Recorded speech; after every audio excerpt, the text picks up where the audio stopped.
Pokemon Discord version. Arc 7, Beneath the Shade, Siren City Chronicles Part 5. Inside the SCPT lockdown, Aiden Monarch, Blythe Lightsworn POV. Video 1 of 2. As the boys entered the massive tower, the doors closed heavily behind them with a loud bang. The heavy air within the tower was dank and foul-smelling, similar to the bottom of the nameless cavern. The tower had no windows.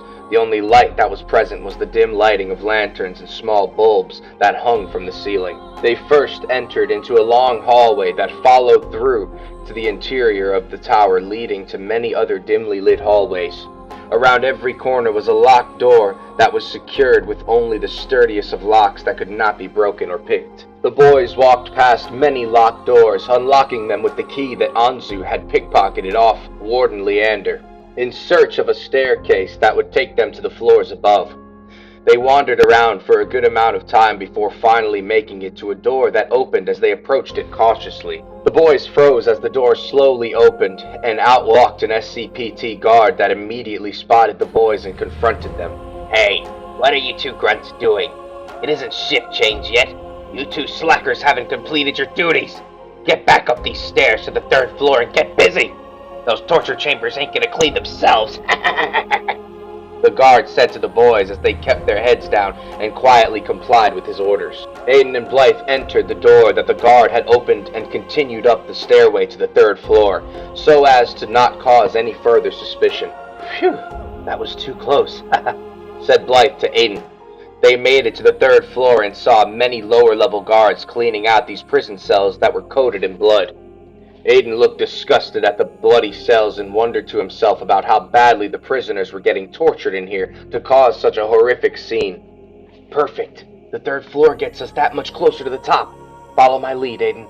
We're gonna slip out of here and find the next staircase, Blythe said to Aiden, and Aiden nodded in agreement. The boys then picked up a bucket and a couple of sponges and walked towards the chambers whilst Blythe began whistling, attempting to blend in with the rest of the grunts. Aiden gagged as they got closer to the blood-soaked chambers as Blythe then splashed the bloody water from the bucket across the floor in front of all of the other chambers and threw the now empty bucket as far as he could down the hallway. Huh? What's that? What was that noise? Said the SCPT grunts as they all stopped cleaning to investigate. Now's our chance, Aiden. Go, Blythe said as they began to run rapidly down the hall in the opposite direction that he threw the bucket. The SCPT grunts all yelled out as they slipped on the dirty water and fell to the floor with a heavy crash, causing a good enough distraction for the boys to get away unnoticed. All right, good thinking, Blythe, said Aiden as he and Blythe knuckle-bumped each other while running towards the next set of stairs that would take them to the next floor. Walking cautiously with every step, the boys suddenly found themselves alone in a dark and very cold corridor that made them feel extremely uneasy. Wind flowed. Aiden, did you feel that just now? That gust of wind? Blythe asked Aiden, still whispering. Yeah, I felt that. It's getting colder the more we walk down this corridor, and darker too. Aiden replied to Blythe with a shaky voice. How is that even possible? This place is locked down tighter than anything I've ever seen. There aren't even any windows. I don't understand how we could feel a burst of wind like that. Blythe is quickly cut off by the sounds of manic whispers and eerie moans. Huh? What was that just now? Blythe said with terror in his voice. Aiden and Blythe stopped walking and instantly began squinting their eyes in order to see the figures that appeared ahead, but could not fully see who or what it was because of the immense darkness before them. The moans and whispers began to grow louder and closer as a crowd of dark figures moved creepily towards the boys from the other end of the corridor. Figures that neither Aiden or Blythe believed were SCPT guards. The eyes and mouths of all the figures before them were the only thing that lit the dark corridor as they got closer to the boys. They moved with slow, dragging movements and appeared to be disfigured, each in their own more horrifying ways. They moved like a horde of the undead towards Blythe and Aiden and moaned with agony in their tortured voices.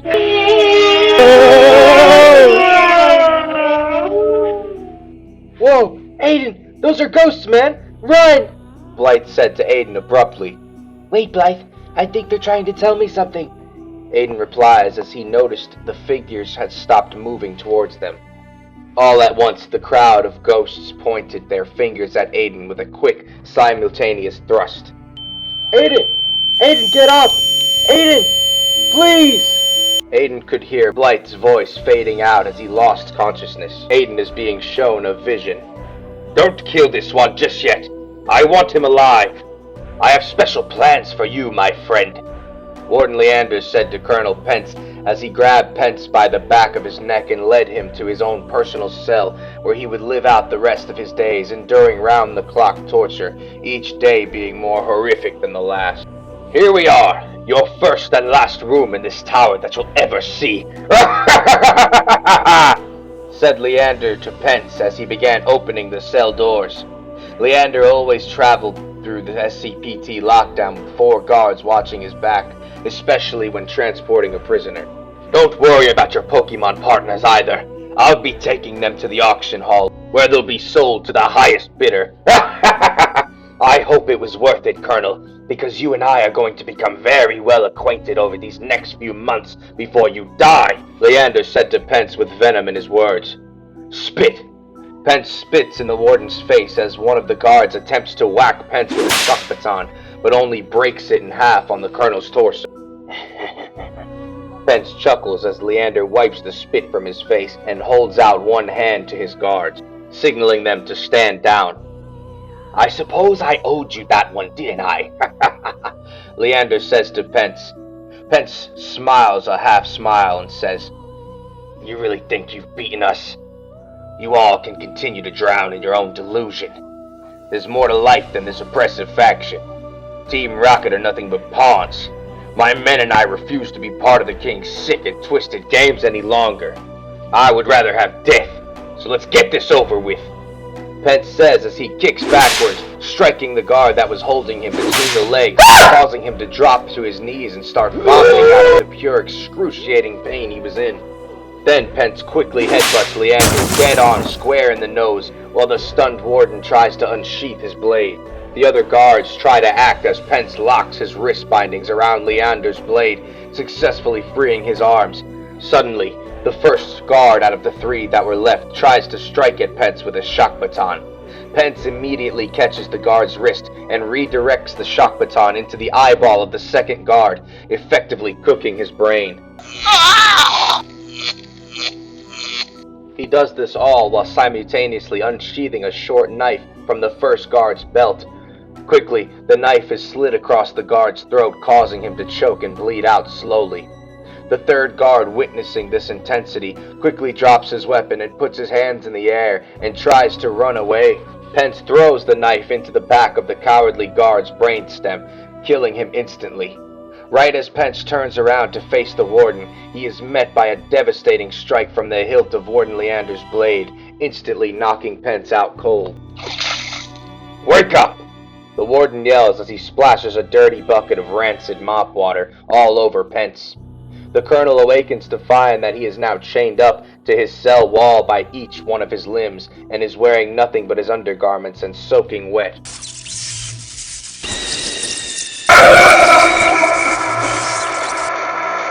Pence yells out in agony as the warden flips a switch that causes electrical currents to run through the wall as he was chained to. Is that all you got? Pence says out of breath and in extreme pain. The warden laughs as he flips the switch once more while turning an intensity knob to increase the voltage. Pence yells out in even more extreme agony than last time. How was that? Did that one strike your fancy? Huh? I can't hear you! Punch. I said, punch. Did you enjoy that one, Colonel? Punch. The warden yells as he punches Pence in the ribs over and over again, causing him to spit out blood multiple times throughout the torture.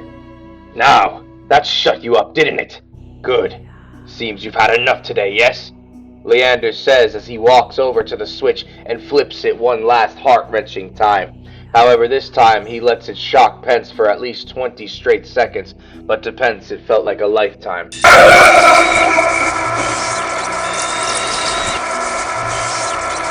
Well, It seems the rumors are true.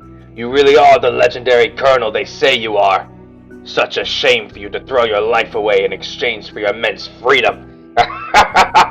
What's funny is, none of them even got away. We captured them all and killed most of them. The rest of them are right here in the SCPT with you as we speak. Yes, that's right. You still don't know how we caught wind of your little defection plan.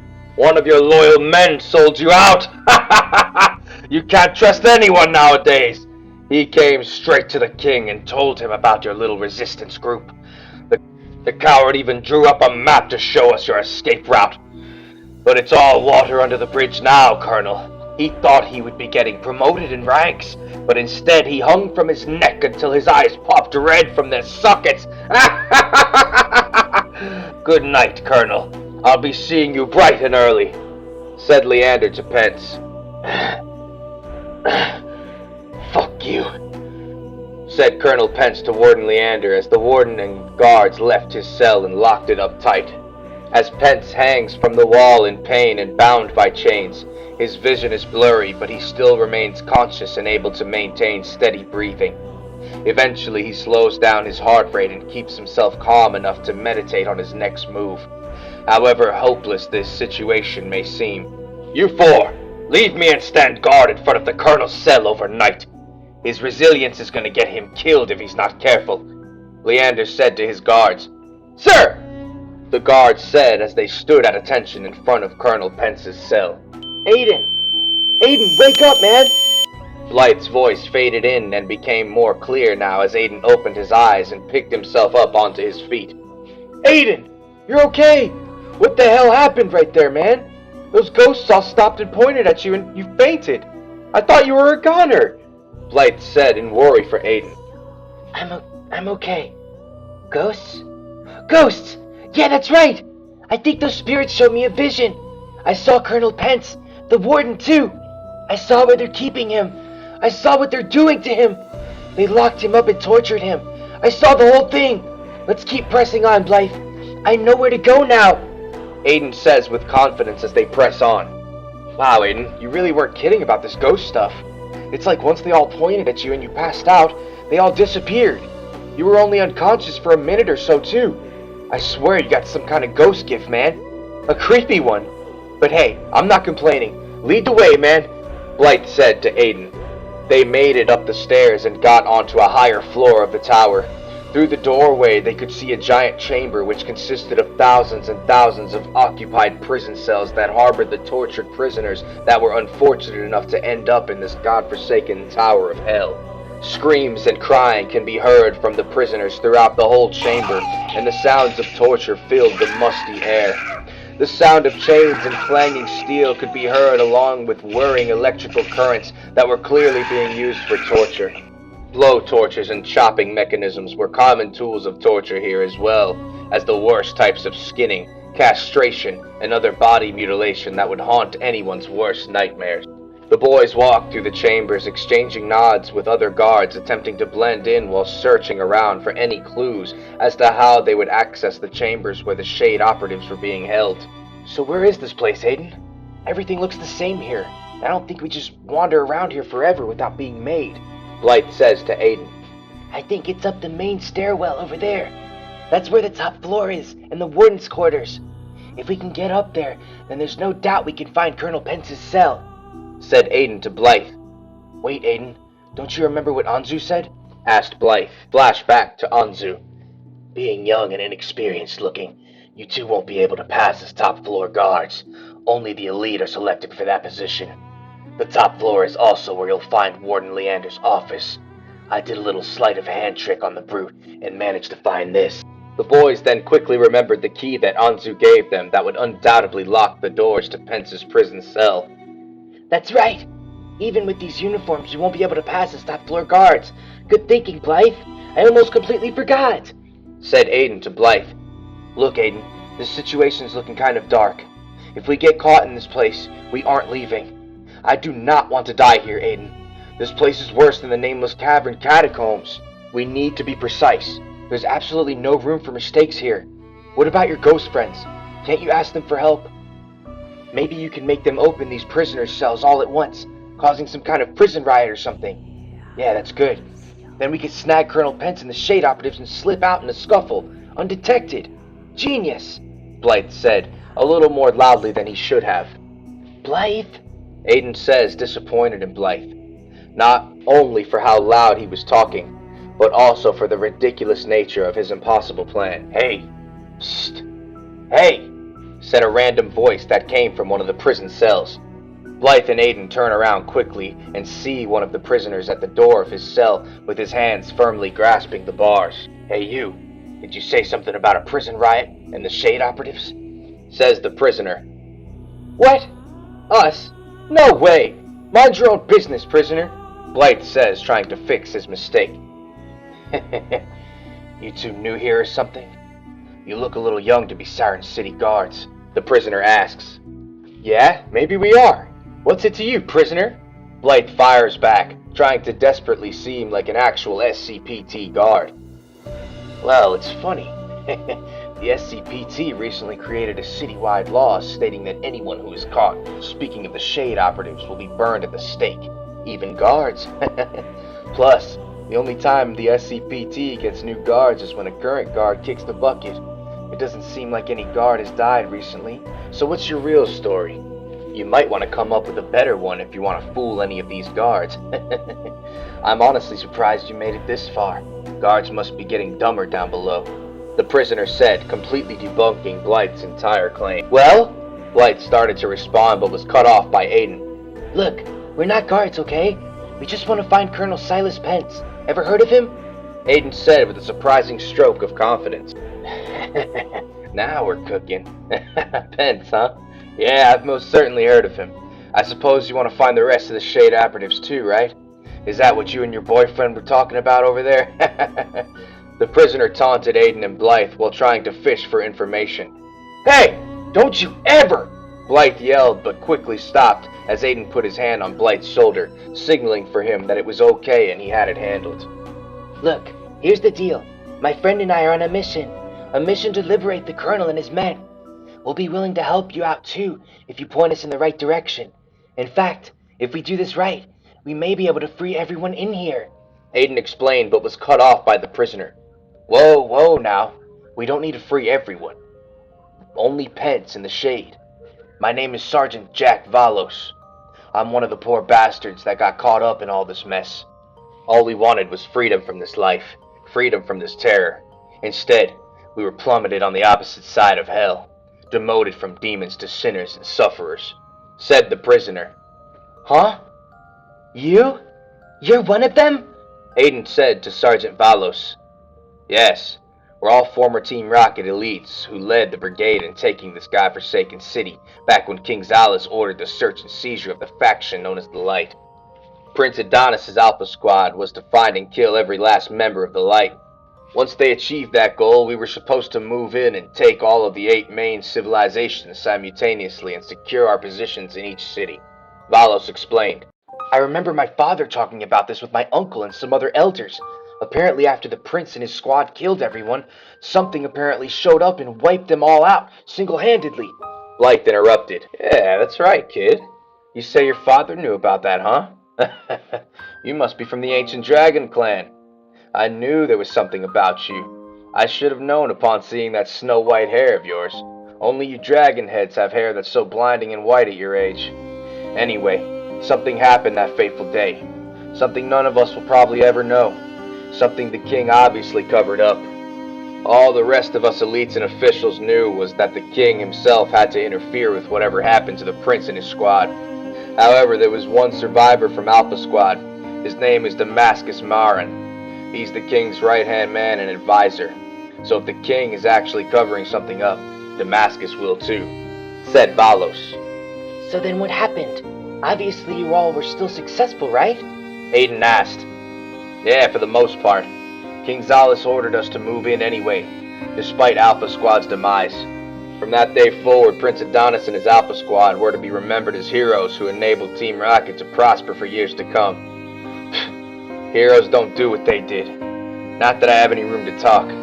At least I realize the error of my ways. But the malicious stain that my time being with Team Rocket left on my soul will sadly never fade. members of the Light were the true heroes. They were the ones who held Team Rocket back for so long, saving thousands of lives in the process. How anyone could stand up to the entire militia of Team Rocket, and even the king himself, is beyond me. But the members of the Light were the ones who came the closest to completely defeating Team Rocket for good. That group truly was formidable, especially since they were led by two of Agoria's most powerful Pokemon warriors, Father Time and Mother Nature, otherwise known as Desmond and Ava Monarch, said Valos. What? They were the leaders of the Light? Desmond and Ava Monarch? Aiden said with his eyes wide and in complete shock. Yeah, kid. They were famous heroes known all over Agoria. Unfortunately, they were killed by Adonis Nova and the Alpha Squad during the war. Why? You fans of theirs or something? Valos asked Aiden. I'm actually their son. My name is Aiden Monarch. Father Time and Mother Nature were my parents. Aiden said with a tone of despair in his voice. You? You're their child? That's impossible. It was reported that Ava Monarch was killed while you were still in her womb. How are you alive, kid? Valos said in complete shock. Hold on a second. I don't think I heard you right, Aiden. Your parents were Father Time and Mother Nature? And you never told me? What gives, Aiden? Blythe said to Aiden. Master Eldridge told me he rescued me as a baby from that horrific war that killed my parents. He didn't mention that they were the leaders of a heroic resistance group. He never told me anything about the Light. And now that I'm thinking about it, he never mentioned anything else about that war either.